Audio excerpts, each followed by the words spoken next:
ఈరోజు మన టాపిక్ వచ్చేసి hazard from the subject DPPM. Hazard అంటే సింపుల్గా రిస్క్ అనుకోవచ్చు.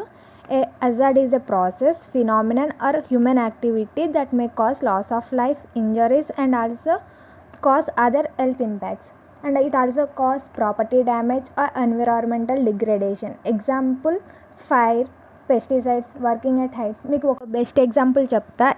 ఒక ఎంప్లాయీ ఎవరైతే కెమికల్ ఫ్యాక్టరీస్లో పనిచేస్తారో అది వాళ్ళకి ఒక రిస్కీ వర్క్ అన్నట్టు. ఎందుకంటే ఈ కెమికల్ ఫ్యాక్టరీస్ ఎప్పుడైనా ఎక్స్పోజ్ అవ్వచ్చు. సో అది వాళ్ళకి ఒక హజార్డ్. ఇంకొక ఎగ్జాంపుల్ ఏంటంటే ఒక electrician who works on poles, అది కూడా అతనికి ఒక రిస్క్ ఫ్యాక్టర్ అన్నట్టు, ఒక హజార్డ్. ఎందుకు? He may fall at any time. And characteristics of hazard with high potential. అంటే పొటెన్షియల్ అంటే కెపాసిటీ. ఈ హజార్డ్ వల్ల డిజాస్టర్స్ అనేది అక్కర్ అవ్వచ్చు. May or may not. అది hazard have potential for causing injuries to life, or it may damage the property, or it may damage the environment also. Hazard is a natural or man made.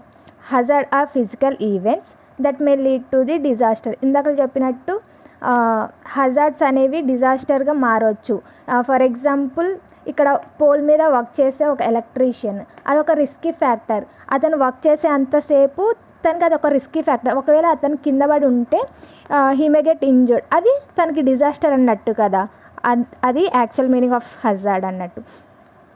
Hazard have capacity for damaging different forms of life, mainly human life, and also it may be affect to animals also. All hazards are not disasters, but all disasters are hazards. Thank you.